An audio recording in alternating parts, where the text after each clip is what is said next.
Hello and welcome to our thought for the day. I'm still reading my way through the Old Testament at the moment, and I'm fascinated by the stories of remarkable people I'm coming across. They're not only kings or people of power, but very often just ordinary men and women. But I must say, some of the stories recently have not been an easy read for me. There's enough violence and tragedy in them to give them quite a high age rating if they were made into a movie. But they are reality.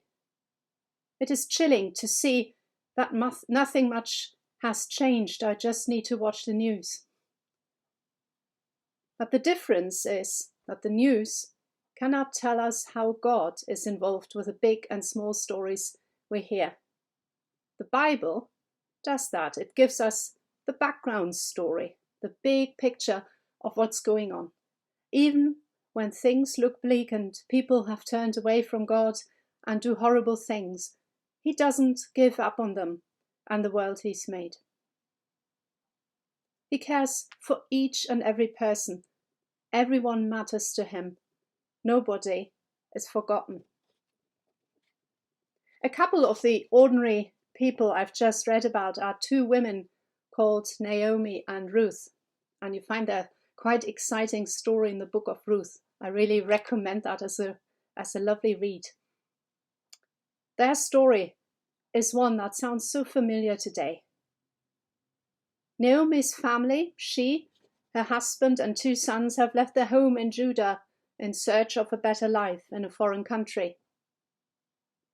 There was a famine at home, so they have decided to go to the land of Moab for a better future.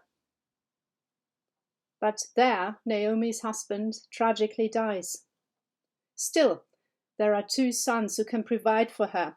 This is in a culture where women really depend financially on the men in their family to provide for them.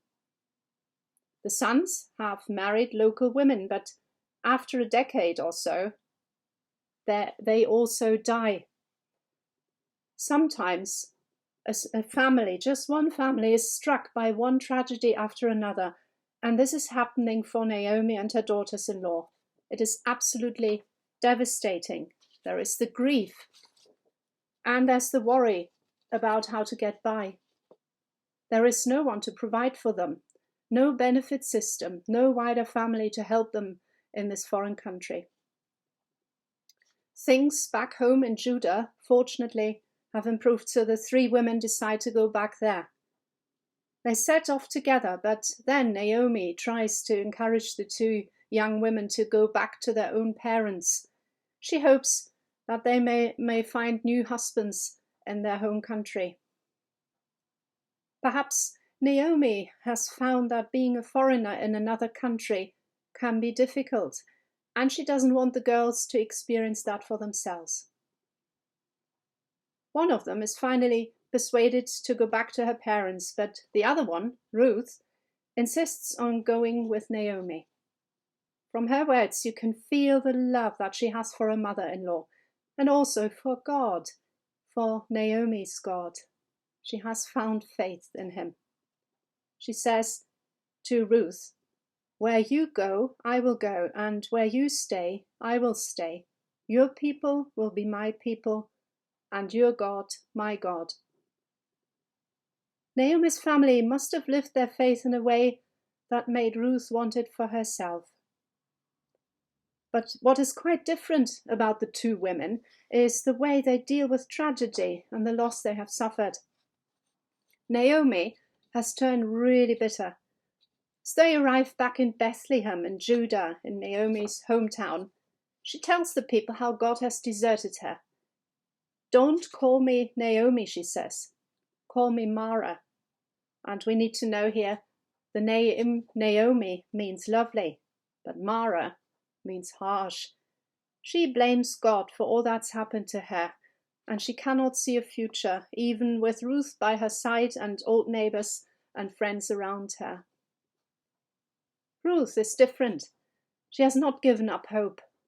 I imagine her to be a quite practically minded woman. I know a couple of people like that, people who say, okay, we're in a mess here, but all is not lost. What can we do? And roll up their sleeves. It is harvest time, and Ruth decides to go and do some gleaning in the fields, picking up leftover grains behind the harvesters.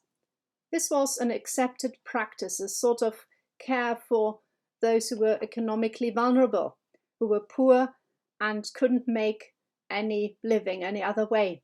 It was a way of making sure nobody starved. Ruth ends up asking a man called Boaz for permission to glean in his field. Is this a lucky coincidence or God's hand at work?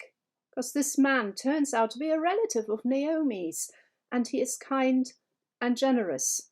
He has heard about Ruth's commitment to Naomi and her courage to leave her home country behind to live among strangers.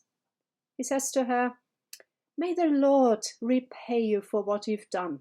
May you be richly rewarded by the Lord, the God of Israel, under whose wings you have come to take refuge." I love that image of God, of a mother bird protecting her chicks under her wings. Jesus uses it as well, relating to himself many years later. Ruth has left the home she knows, but she has found a new home in the care of a God who is looking after her even in tragedy. Her story isn't finished. There's a future for her if she's willing to grasp it. She's under the wings of Almighty God. Boaz shows Ruth and Naomi great kindness. He makes sure there's plenty of grain for Ruth to take home. She's invited to lunch with Boaz and the workers. Eventually, encouraged by Ruth, and that's a really interesting read. Have a go yourself when you have time. Boaz takes on Naomi's family farm and land and marries Ruth, and they have a son. The two women are settled once again, and there's a new future for their family. Naomi regains her trust in God. He has not deserted her after all. The Bible is very realistic about how it tells us about the grim side of life. But more than that, it tells us what is happening behind the scenes. Even if it doesn't look much like it, God is still there. He's working out a future for the whole world. We can read about that as well at the very end of the Bible in the book of Revelations. There, a servant of God named John has a vision, and at the end, he sees God making his home with us, living with us, wiping away every tear. No more death, sorrow, crying, or pain. All these things are gone forever, it says. I am making everything new, God says. I will try and remember that as I watch the news these days. And I hope and pray I will have courage and trust in God like Ruth when hard times come to me. And I pray that you will have that as well. God bless you.